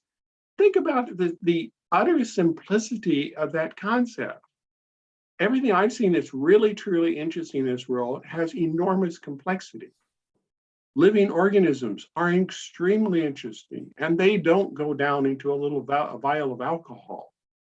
It is the complexity itself that makes things into something really interesting. So I think there's a subtle confusion that we get into this about this severe reductionism, where we just kind of slash everything away and think somehow that's more fundamental. Well, it might be a more building block. Yes, it may be something that's incredibly important to understand better to build things. But come on, the essence to me is the exact opposite direction of the spectrum. It's when you build more complexity, when you do build your worlds. I won't use Zuckerberg, well, the cyberspace. I'm not going to use Zuckerberg's metaverse, whatever little advertising thing, but the whole concept, yeah, we do need to get into that. We do need to brace that. But I say just the word essence my chemistry background just tells me, no, it always breaks things down. Any real world example of essence always breaks things to simpler parts. Now, there may be some other interpretation of the word that goes beyond that, but I know where the word came from. And it didn't come from finding out what's really interesting. It came out from finding out something I can use. So whatever it's worth. That's a very interesting point, Terry. What you're saying is that what's more interesting is the more absolutely. That's where we grow. That's where we explore new areas. That's where we create things that never existed before. You throw that away, you look at most of life on Earth, each piece of life is built upon the complexity of other pieces of life. Every idea of a micro environment, every environment of an environmental niche, where does that come from? It doesn't come from a blank world of nothing but rock. It comes from a world where complexity built on complexity built on complexity. And then fascinating new things emerged out of that. So it's just a bias that I truly don't understand sometimes. And I think we misunderstand the value of building upon building upon building is not it can be noise, but it can also be something much more powerful because it creates things that never existed before at all, ever. There was no place for them to exist. So now there is. So the metaverse is more interesting than a cell? The metaverse, the cell itself is, I think, a previous iteration of a metaverse of incredible complexity. People don't realize how complex a single cell is, because when you try to model it computationally, we still can't do it, by the way. We still don't understand how some of it works. We certainly don't understand the analog parts. There's probably some quantum interactions we don't understand a single cell yet. And these cells are these, you know, people talk about nanobots. Well, they are the nanobots. These things do unbelievable things. We just assume it as if it's magic, and we don't realize, wow, there is something amazing there. I think cells are one of the reasons why we tend to believe in magic. The cells are so incredibly powerful that we cut ourselves and our arm heals. So we think, oh, well, magically, you know, you can heal things. Well, we've been fooled. We've been fooled by the complexity that's beneath us into thinking that it's simple because we don't understand it. But it's a lot more complicated than that, and that's what's fascinating. So we build on this. Cells are an example of, compared to the inorganic world, they're a metaverse. There's something that builds complexity that just makes no sense at all when you talk about salts. Dull organic salts and stuff. There's no great complexity. You get some crystals. That's you know, you get some things. Then you look at this cell, you go like, how did, you know, what does that even mean? How does it preserving information? How has it got the DNA? What's going on? There's just all these things going on in little micro environments that didn't exist until something else made it possible. You know, the whole idea of DNA, that's the first database. Quite a database, by the way, pretty impressive, you know. So I like complexity, as you can tell. So, and I wanted to counter what I said before, because I probably came over like that, you know, let's make it all into rocks and just forget all this. No, not at all. Not at all. Exactly what you said about you can't unleash the genie once it goes there. You have to try to guide it, though. And that's what we've been very bad about. We have not guided these genies well at all. And we're paying for it, and we will continue to pay for it for quite a while. But Terry, we've never controlled ourselves. Civilization has never, ever controlled itself. But they guide. There is some guidance. I'm not that pessimistic. I think there's some hope, and I think we should always at least try to say, let's try to do this a little better, because you know, we're not the Assyrians. We would go around, you know. Usually, don't go around. Is there an example of civilization that stops itself from developing and killing other civilizations? And say, I doubt it, but I think there's levels of brutality that vary considerably, and there are questions you can ask about what are we trying to achieve. I think there's hope. I think the goodness that oh gosh, I'm not paying close enough attention, but the goodness that who said that about moms give you an idea of what goodness is. Well, what's wrong with that being as an inspiration for what goodness is? Nothing wrong at all, except it doesn't happen. Oh, it does happen in some ways. Civilizations have been killing each other from the beginning of time. Nobody said. Well, I was talking about humans. Humans, I think, do have the ability to say, you know, I could be better to others. Did they ban the bomb? Have they banned anything? Well, they did not explode the entire world in nuclear conflagration after the first two bombs they did. That's because they knew the other side's got them. Not because they're good. Oh, but the balance is, oh my gosh, if you don't have the balancing act, then that's exactly what the problem is when it becomes lopsided and asymmetric. Yeah, it tends to always go bad. So I would not disagree with that. Okay, fair enough. Olga, you've been waiting a long time. Yes. Stop video. First, I would like to apologize because of my connection. It's always dropping.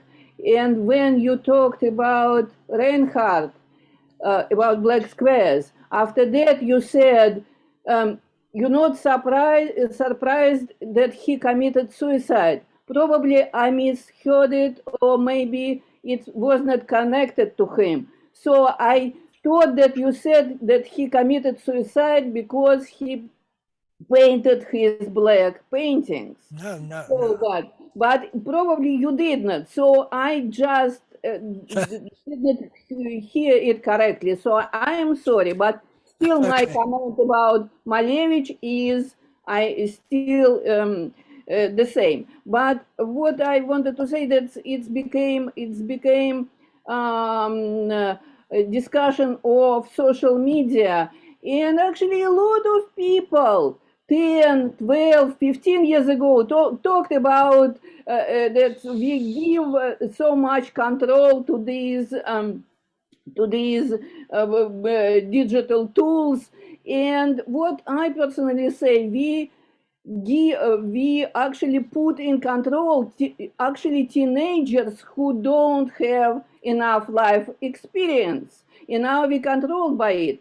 But it's very complex and difficult connections between different societies, and why these tools were developed here in United States mostly, because for example in the Soviet Union they had ability to develop something in 70s, but they just did not do this. And because of some reasons, it's a long story and very complex discussions. But generally, right now we controlled by, not exactly by teenagers, by it's just symbolically by teenagers who don't have life experience. And of course, they cannot understand the whole complexity and don't put this complexity in these tools. They have even bias in these tools when they detect black person as a monkey images. So it's I think it's absolutely different.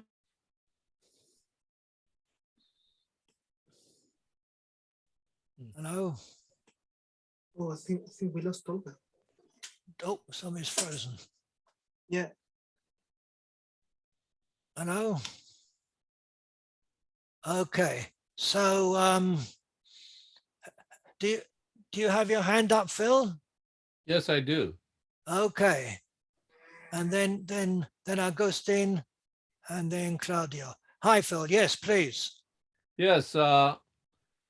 Let me respond to Terry. I like what he said. I certainly like what he said about Mark Zuckerberg. For many, many years, I call him Mark Zuckerberg, which upset a lot of people because I understood intuitively, I suppose, because I don't have that much knowledge about computers, that he was after a different reality. Where I partially disagree, and I don't mean that in a bad way, is that many of us are living in a world in which we believe in others or otherness and that they have validity in the world. But if you live in a world in which that is less important than money, I could see why. Let them die. I am making a lot of money, and that's what's more important. And so there you have reduced the complexity into a simplicity.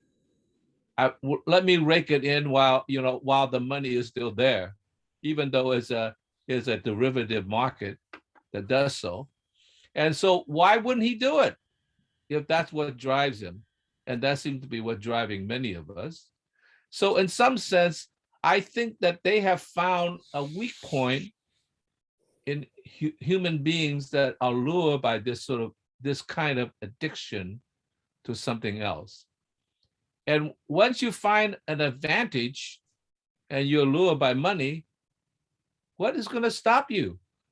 Except either the law or somehow get you to have some more compassion. Now, I love what Terry said about complexity, and I agree with that. But what I brought up about Ed Reinhardt was he was talking about it. It has to do with also subtleties in the complexity. We also know in evolution that many species have made a mistake because in the short term, their evolution to a complexity was a dead end. And they end up dying off. Maybe a short time, they end up to the advantage and it's, hey, this looks like it's good. Let's continue this way. but they didn't realize it as a dead end. So we need to be a little bit slower and more cautious about inventions to moderate and understand the complexity and the subtleties within it in order to sustain, to have a sustainable structure rather than something that will lead us to doom. And not only us, but other species that have nothing to do with it. They're trying to develop their own complexities, right? And so like that to me is even more of a travesty, because if we lead ourselves to a doom, not that I want it that way, at least we have nobody else to blame but ourselves. But some other species that had nothing to do with it, they just want to develop their own, let's say minor complexities, because they're not as complex as we are. They are also wiped out. So there has to be within us a calling for our compassion for something else to exist other than our own motivated self. Now, I realize I fight against that myself because I also want to exist. So how to create that balance between myself, sustaining myself versus sustaining otherness, then that becomes a problem. I think particularly if you're solipsistic, who cares? They're not really real anyway. They're part of my dreams. So let them die. I'll just develop different dreams. That is not the right way to look at it. It's what happens. It's what happens a lot of the times. And I like your point about subtlety, and I would call it generalization. Go for the simpler parts, but the parts from which you can build new things. And I think, I don't know anything about Reinhardt, but my impression is that that's what he was trying to do, was he was trying to go for the smaller pieces from which you can build new pathways that you didn't see before. And complexity absolutely can become over-specialized. You can put yourself into a dead end. But complexity can also build for new generality. And this is where it gets very subtle and very tricky, both in art and in science and in construction in general. Is how do you make it so it's, our current world systems, as the COVID has shown, were over-specialized. They were optimized for a particular situation. And look at, everybody's getting shortages right now. Anybody here not getting a shortage of something? Because the supply systems, international supply systems, were optimized for everything to work fine. And they didn't take into account the fact that you could have something like COVID, which is stupid because obviously it did happen and was predicted many times. But we tend to do that. We don't build that generality. So that's a fascinating goal. And I think it's shared by art, but also by the better forms of science, where it's not just going down some little rabbit hole, but going down a little rabbit hole and looking for something, say something more important there. All of quantum mechanics came out of the little rabbit hole of saying that I don't understand why I don't get ultraviolet light out of this little black. It seemed like a little niche in physics that says something that says, what's going on here? The radiation's not matching. And then poof, the entire quantum world and the electronics we're using based on that came out of that. So sometimes little rabbit holes find amazing things down there. And I would assume that's true for art also. Well, I want to make a small connection about the atomic bomb too, because there was a time when America was the only one that had the atomic bomb. And we could have been devastating the world. I mean, in fact, MacArthur says, go ahead and invade China and bomb it to kingdom come, because that was before they had the bomb. I mean, before the Russians even had the bomb. It was only when Russia had the bomb, we said, whoa, no, we can't have that MacArthur strategy anymore. So we were in a position of demonstrating a kind of virtue, because we could have done it, but we didn't do it. And that's the competition part. This is when people talk about free markets. I actually am a free market fan. If it's a real free market, in the sense that if everybody gets a chance to do something to show what they can do, you tend to wind up with a more even keel. And if different countries can do things and one can't just squash the other one like a bug, you wind up with more ethical behavior overall. So But even at a personal level, you know, there were choices made. The US did not decide to drop more bombs after Hiroshima and Nagasaki, which it took me until I was an adult to realize we were the only country in the world that had ever bombed people with nuclear weapons. That's how carefully guarded the educational system kind of guides you away from thinking like they tell you the facts, but at the same time, they manage somehow to guide you away from some of the underlying issues. I always thought it was amazing how we discovered a continent and the Native Americans never knew it was here. You know, because what I always heard was we discovered a continent as if no one was here. And it's amazing how that subtly pervades your mindset, even though you know overtly it's not true. It affects how you view it, and in subtle ways that are can be very difficult to realize. So again, just go back in terms of arts, the subtleties, the small nuances, the way our minds get set into a certain direction where we can't free ourselves. If you pursue abstraction art in a way that lets you say, oh, maybe there's something better that doesn't do that, I think that's a very good thing. I think it's a very powerful thing to do with that. But that was not the case with Ad Reinhardt, as I read out. He did not. Yeah, and I know absolutely nothing about. No, I can read out more, but he didn't talk about subtleties. He wanted to get to the essence. He thought that if he could get rid of, he said it, rid of nature, he will get to whatever that means, the essence. He wanted to get to the essence of art and the essence of life. And he could do it by taking off more and more and more and more and more, which he couldn't do. And those were the subtleties in his black squares. But he did not, as far as I can tell, and I can only say it from the way I see it and what I read, that he wrote, that he did not look for something better. He wanted the essence of life, and that he got to black. But because black is the absence of color, but somehow he didn't do it because the subtleties were there, and I saw them. But I as far as I can see, he wanted to get rid of everything in order to find essence, which is an impossibility, as we know, as you know from quantum mechanics. They're looking for the essence. They're looking for things that exists only when you look for them. I mean, that's essence, but you know, that's what my whole thing today really was about, the disappearance of the self.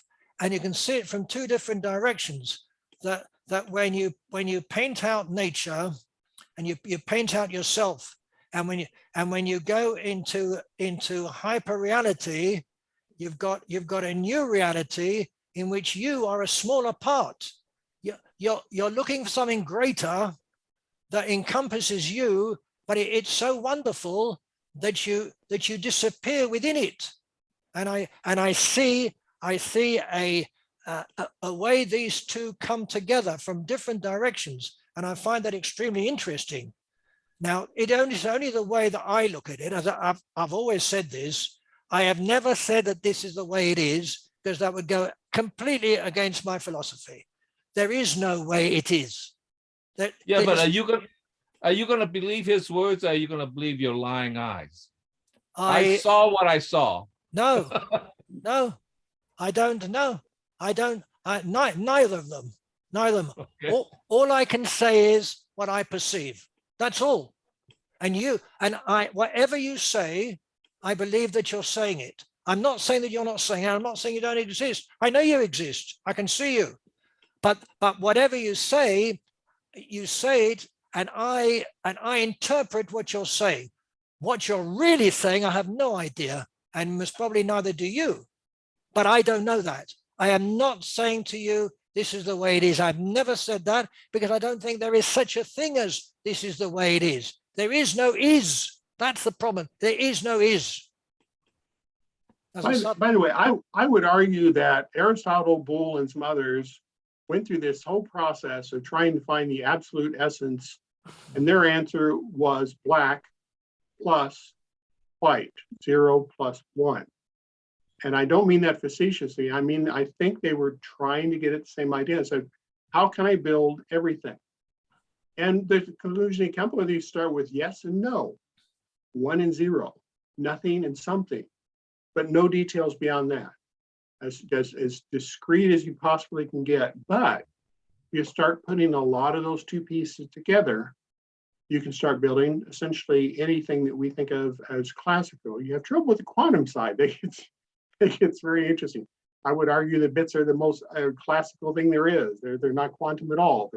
That's what makes us, is bits. You know, when you're talking about reality, you're talking about these creations out of the quantum camp.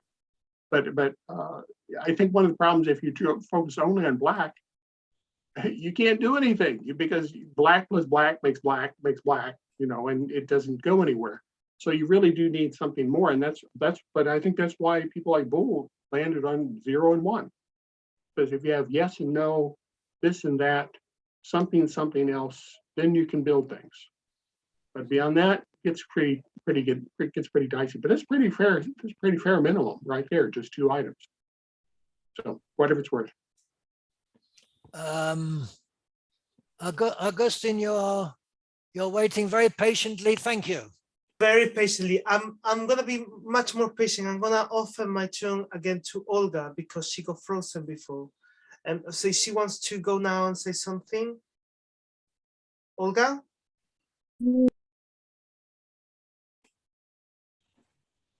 I got my connection dropped suddenly, but it's okay. I said everything what I wanted to say. Maybe I say something later. Okay. Thank you. Olga.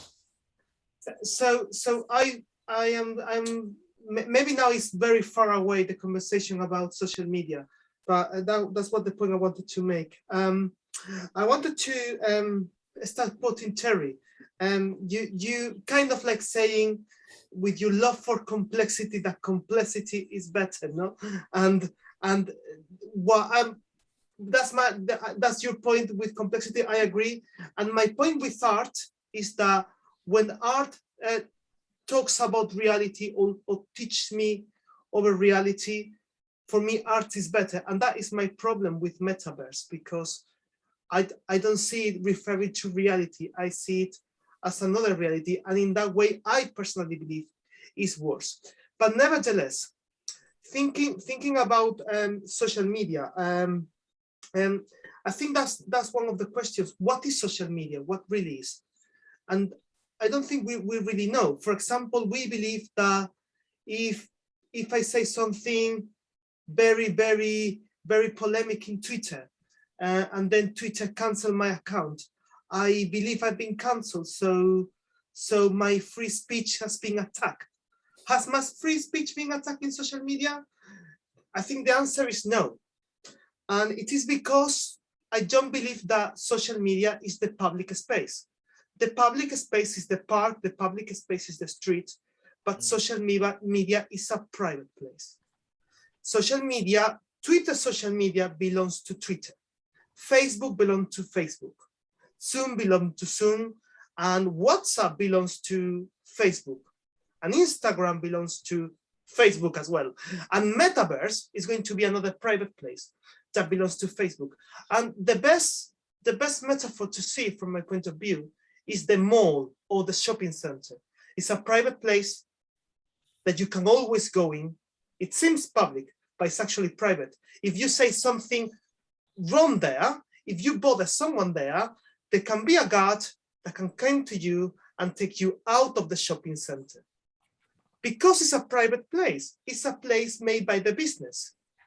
And that's what Facebook is, that's what social media is. It's a private place. So when you are censoring social media, it's not taking away directly your free speech, because your free speech is not in that place. Your free speech is on the street. And then I agree with what Claudio said about Metaverse. He said it can help people. For example, it can help us through lockdown. It is true. It is true that it can help us, for example, to be social while keeping social distancing, but I don't think it's built for that. I think it's built for the Phil point. I think it's built for the money. It doesn't have a therapeutical purposes. It rather has a crematory purposes, economic purposes, money purposes, and then I think so. Yes, and I love the question about reality, Ron, and you are right on that. Absolutely right on that. How can we criticize these new systems for not being reality when we cannot even define what reality is? Yeah, that's true. I agree entirely with that idea. However, can I criticize a lie even if I cannot define what is the truth? Well, normally I can. Normally, we can agree when someone is saying a false claim. And even if we have conversations and arguments on the nature of truth, and I think the same thing what happens with reality, that we can argue and we can discuss what dimensions of other systems are not reality, while we're still discussing what reality really is. And so my bottom point of this is that the way I understand art is that art is creation. It brings new things to the world. For me, the authentic augmented reality is art. An example of this is that there was a world without the David of Michelangelo's, the famous sculptor. There was a world without that huge sculptor. And then when he made it, there was a world with the sculptor in it, even if we cannot define what is really that world. But art creates a new entity into the world, which is the David of Michelangelo in this case, or the Mona Lisa, for example, as well, not Leonardo da Vinci. Is that idea that I want to push through. That art, rather than being the imitation of nature or the way we really see the world, I would say is the way to put new things into the world. And so it actually, like Terry says, it actually helps to make the complexity even more complex because it brings more things into the world. And then so Ron, what you just said about that maybe the problem with or the issue behind the metaverse was the disappearance of the self, which can be, of course. What I'm trying to get through is that with the metaverse, we go through to the disappearance of reality because we try to abandon reality, because that is what happens when you leave the world for virtual reality. And it's the difference between one thing is augmenting our reality and the other thing is virtual reality. And it's actually, there are two different technologies. As far as I know, I'm not an expert on this, but augmented reality is that technology when we use the internet to add things on the world, add information, and virtual reality is when we create other worlds apart from reality. So sorry for that chaos of ideas that I wanted to get through. Just want to say something really important, really important. I did not talk about what reality is, and this is essential to my way of thinking. And yes, that's true. I put it in very simple words. There is no reality. Yes, you talk about the disappearance of the self. There is no reality. Looking for reality is a fallacy. You won't find it. You can't find it. It's the problem with is. When you say there is reality, I want to know what it is. So do you. I want to know where it is, and we'll never know. We'll never know because each of us has a different perception, and each of us is moving at a different time. Yeah. And I'm not going to go into all this. Wait a minute. To look for reality, you're looking for an essence, and as Terry says, looking for essence is ridiculous, and looking for reality is ridiculous. We have to get past this and say, how do we react in a world in which in which we all have our own reality, but let's stop looking for the objectivity. Let's not stop looking for truth with a capital T. Let's stop looking for reality, because we're driving ourselves crazy. That's all I'm saying. Yeah, but what I'm saying about that is, what I'm saying basically about that is that, can we discuss what is false? Can we discuss, in the sense of reality, what is fantasy, for example? That is what I'm trying to say. Can we discuss what is fantasy even if there is no reality? Because there is no frame point from which we can distinguish what is a fantasy. Yeah, this is the problem. This is the problem. So we can. So from your point of view, we can discuss anything, and we do, right. and we do, and we are. Otherwise, we stop talking. But what I'm saying is, and I've said it many times, I am not promising you a rose garden. Why my philosophy is not easy to accept, because we all want reality, and we're always looking for it, and the metaverse is looking for the real reality, which it won't find either. Now, if we begin to somehow realize that there might not be that reality, it puts us on a different plane entirely. It means that what we've done is we've destroyed what has been at least the Western philosophy for 2,000 years, and we'll destroy it, and let's see if we can build up something that might make some sort of sense. Or perhaps there is no sense. Perhaps there isn't. It's possible that there is no sense, which is extremely depressing, very depressing. But it's possible, whatever that means. And that's a very, very difficult point of view. It's a difficult point of view to put across to others because they don't like it, because there has to be reality. There has to be.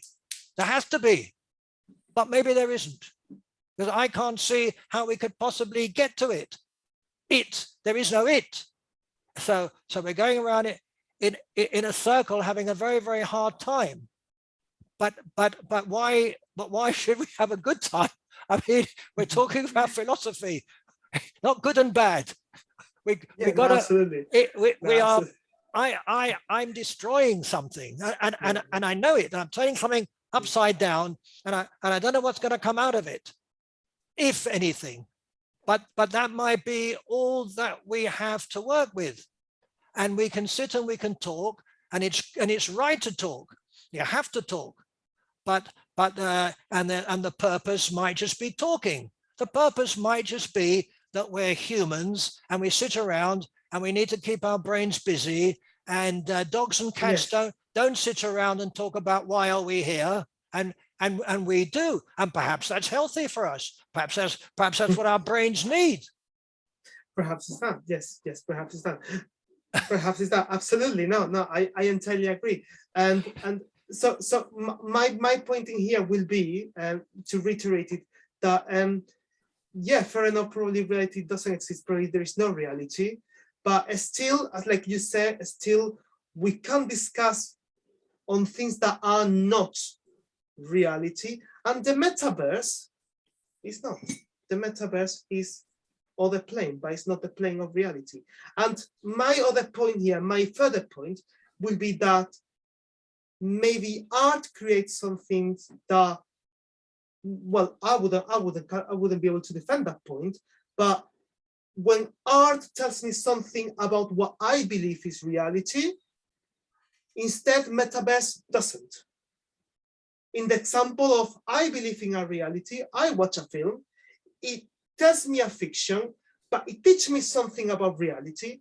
When I go through to metaverse, I believe I'm not gonna find anything that teaches me about reality. In the same way, when I open my Facebook, everything that I find there, nothing is about reality, really. Okay. Bill. Yes, I want to take issue with that, with Augustine's point. I think that when the what? Private space, like you suggested, private space, like a shopping center and Facebook are comparable in that way, when they inflict harm on others, as they are doing, it becomes a boundary question. We accept the idea of privacy and private space and the freedom to do what you want within the space, unless you hurt somebody. And Facebook is hurting people seriously, hurting the society personally, and destroying our politics personally. And so when we have a crossover like that, we have a breach of the boundary. I think the question of reality becomes important, because we're saying, what has happened? They have transgressed their boundary and began to hurt people through addiction, through violence, through lies, through big lies. And you say, that's got to end. How do you regulate that? Do you just ignore it? Or do you say no, like, pardon me? No, you can't ignore it. Sorry to interrupt you. Carry on, please. Yeah, so is Elizabeth Warren right when she says break it up and you bring the antitrust laws in? Or do we have to have some other recognition that we have a private claim for boundary violations that bring lawsuits back into the vigilante routine that's now being marshaled against abortion? Maybe that's a way of doing it. I don't know, but controls of some kind have to be in play to stop the damage, stop the harm, and stop the way that the private space has intruded on other realities. That's all the point I want to make. You know what's unpleasant about that, William, is the triviality for which it's happened. Facebook almost accidentally glommed onto the idea of, wow, if we make people angry, we make more money. That literally is about the level of cognition that went into it. It wasn't something where somebody had a nefarious plot and said, I'm going to take down the following countries in the following fashion because I'm mad at them. It literally was just some people sitting at the desk saying, hey, I can make more money. My boss will be happy with me if I do this. And just the sadness that so much harm is being done by such trivial, unguided, short-sighted decisions. Yeah, it's almost like you say, well, couldn't there at least have been a terrible plot of some sort that you put into a movie form? Nope, it really wasn't. It was just brain dead, stupid, how do I make a buck? Not even in a smart way. And many businesses have had that decision. Most businesses don't go that way. So this is not something where it had to happen that way. It just kind of went that way and evolved. There we are. One other comment, consensus means joining of the senses. Maybe there's no reality, Ron, but at least I think we can share senses, our sense of what that reality is. And I think the very fact that a word says that is kind of a hint about maybe that's about the best we can do. You mean what reality might be? I can go some way towards that. Yeah, approximately. So okay. So if we keep a modesty about it, but there is something about getting together and saying, I think we're on the same page and we see each other. What we see is that the consensus helps. The consensus helps and does something. And I think it's fair to let Fika talk. She's been so patient and waiting very nicely. Sorry, Fika, it's your turn. Thank you. I'm one of those good kids. I sit calmly to get my turn. Thank you. So what I have to say may not be very pleasant, but when I was growing up, there was this war between artists and poets and authors. They did not like the idea of pen. Everyone loved pencils. Pencils were representing a self that they were connecting to, a self that was very, very deeply rooted somewhere, very familiar, very authentic. But eventually, everyone slowly got used to pens, and then they got used to gel pens, and then they got used to fountain pens, and then that image that everyone had slowly changed, and all these other forms of art were created, and I guess people slowly forgot about pencils. So what I'm thinking is, we're looking at Facebook, it's evil. We're looking at social media, it's evil. We're all these perfect people that don't like to be involved in anything. They hurt our generations, they hurt our teenagers, they hurt us in so many ways. They got us addicted to drugs and alcohol and all of that. But then, aren't we confined in a specific kind of mindset? We're human beings, we need to change. Otherwise, life is very, very boring. Because if the only way that I think about myself is the only way that I see, then I don't let myself see anything else. I can go to as many discussions as I want and talk about philosophy and art and all of that. But if I do not open the windows to see another face of myself, then I would not be able to see that other side of myself. So I just want to say this. If we look around us, how many people do we discriminate against just by being who we are? There are so many millions and millions of people on this earth that are not able to go to university, for example, earn a bachelor's degree, earn a master's degree, earn a PhD, but they're extremely smart and intelligent people.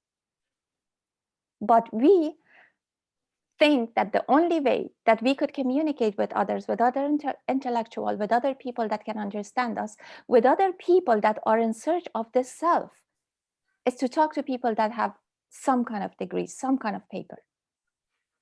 So now if you look at it, like, for example, the addiction that we're talking about, really, is it really the social media that gets people addicted?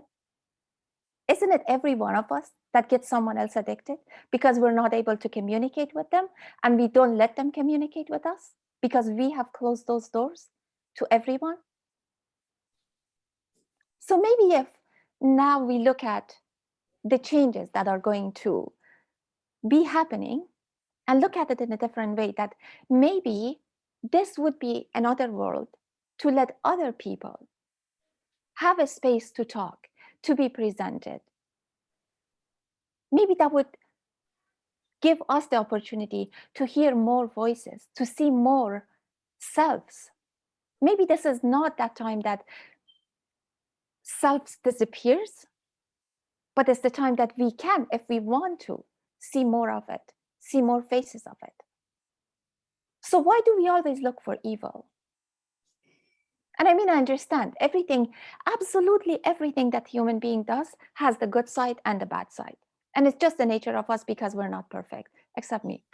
But what I'm going to say is, with giving the opportunity to accepting these changes, we give ourselves, I think, we would give ourselves the opportunity to grow out of this box that we have built for ourselves, right? So now this change would happen. How am I going to deal with this change?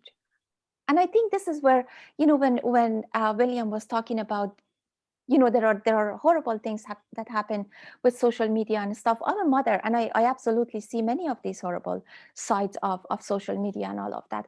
But then again, we can't avoid change. So the best thing is to grow with it. And this is where people that can think, people that can communicate, and people that can think critically are very, very important and essential to our existence. So I think I should end right here. Thank you very much. Thank you. Thank you, Fika. Very nice. Thank you. Very nice. Very nice. Claudio, you're waiting patiently also, correct? Yeah. Yes. Yeah, that was profound what Fika said. Like, made a lot of sense. Like, addictions cannot not necessarily be the fault of the individual. Can lie outside. Like, could be societal, the environment, people restricting other people's potential for growth, limiting their. Yeah, that's very profound, and we should maybe expand our horizon too, right? Not otherwise we're not going to grow. It's going to be difficult to match that, but it's okay. But yeah, regarding nobody mentioned the problems of privacy in the metaverse, because like in the metaverse, right? You're going to create an avatar, a virtual version of yourself. And this is augmented reality. So you'll be able to do virtually anything that you do in the physical world. I won't use the world reality, just the natural world, physical world, right? So there's also applications where you can, for example, replicate your entire home where you live onto the virtual site. So you put those 3D glasses on and you're able to create an exact duplicate, an exact precise detail of all your items in your home. You'll be able to locate them quickly. Like, where did I leave my eyeglasses? Oh, over there. Or the book that I was reading. You'll be able to, but the privacy issues though, because you're going to be spending a lot of time in this world, and less probably in the physical world, because you're going to get more out of it because, right, you're going to get the physical world, right, plus even more. So if somebody hacks into your avatar, they'll be able to follow you all everywhere in the room. They'll be able to learn more about you. They could be, so that leaves the potential of blackmail and all kinds of stuff. It can get very ugly. Maybe they'll find a way around that, the corporations, to protect the people. But you know, the way people, if they're motivated to do a virtual home invasion, they'll do it. You know, the way human beings, whatever they set their minds to, they'll be able to do eventually to get right, break into your home, whatever. So there's a privacy issue too. Also, Bill mentioned the cell, the complexity of the cell. I found that interesting. You know, complexity builds upon complexity, but we shouldn't leave out the molecules that make up the cells and then the atoms that make up the molecules. Scientists know even less about the atoms, the intrinsic nature of atoms, and the cells. You know, they die after we die, but the atoms, they go on existing for like trillions of years. So I find that they're more interesting than the cell, the atoms. I just thought I mentioned that. Yeah, and it makes sense what Bill said, because at the beginning of the universe, there was less entropy, and then the entropy increases, but yet we have complex life forms. Life forms are able to come into existence. So because entropy is more complicated, there's more complexity. So that makes sense. Yeah. Regarding the nuclear bomb, that is dangerous, because only 76 years went by since Hiroshima and Nagasaki. Not enough time for us to blow each other all up and become extinct, right? Like Hitler could have gotten his hands on a nuclear bomb. That's what he wanted, right? And so by chance, America got its hand on the nuclear bomb, which was better. But imagine what would have happened if Hitler got his hands on the nuclear bomb.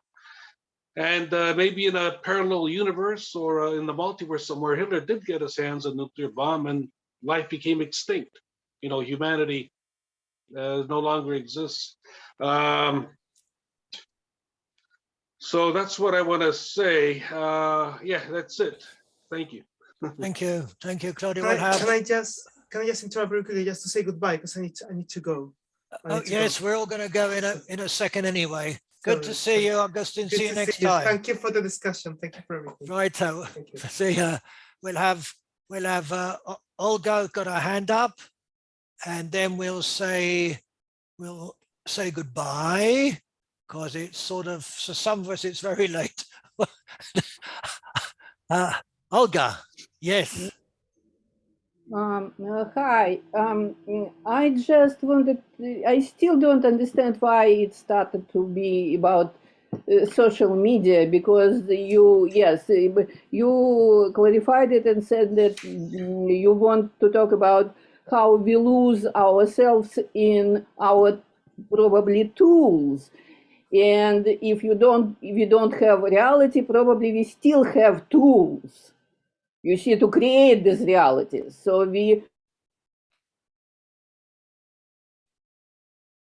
Okay, it looks like Olga's got a problem with her. Not so, but it has good and bad side, and nothing is perfect. Nobody is perfect except myself. And I think I understand correctly. She said, no, nobody is perfect except myself. It's absolutely, and we build our reality from in this frame when the 0 point is ourselves. So the whole reality is built by us. It's absolute, but again, it's very hard to understand what actually this discussion was about. And if we talk about social media, I could say tons about it, but again, why? that's my comment. Thank you very much. Thank you all for coming. I just want to finish off with one little thing by Richard Feynman. I would rather have questions that can't be answered than answers that can't be questioned. And so I leave you, and thank you for coming. And it was very good. I enjoyed it very much. I hope you did too. And I'll see you next time. Goodbye to everybody.